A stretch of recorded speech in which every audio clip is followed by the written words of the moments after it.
25 September स्वर्गीय आमदार अण्णासाहेब पाटील यांची 52वी जयंती नवी मुंबई कांदा बटाटामध्ये या ठिकाणी मोठ्या उत्साहामध्ये साजरी होत आहे.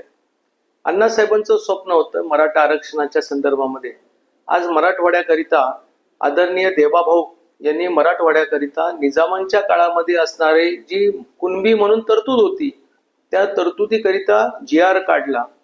माथाडी कामगारांचे प्रलंबित प्रश्न, त्याचबरोबर वडाळा माथाडी कामगारांचा एक दीर्घकाळ प्रकल्प जो पडून होता त्याचा मार्ग आता मोकळा होताना दिसतोय.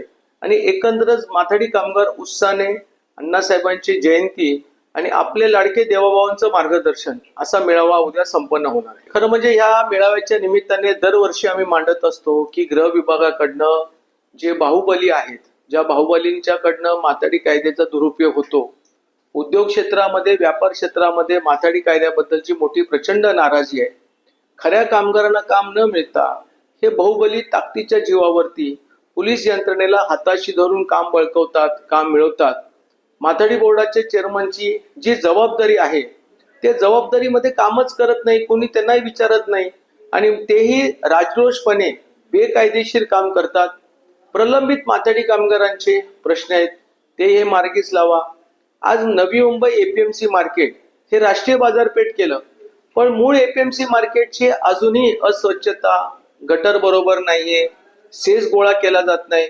व्यापार वाढवण्याच्या दृष्टिकोनातून आजचं बाजारपेठा काहीच काम करत नाही, बल्कि या बाजारपेठाची आज परिस्थिती अशी आहे की व्यापार सगळा बाहेर चाललेला आहे आणि नावापुरते ऑफिसेस घेतलेले आहेत, भ्रष्ट अधिकारी, आणि या सगळ्यांच्यामुळे बाजार समितीचं नाव खराब होतंय.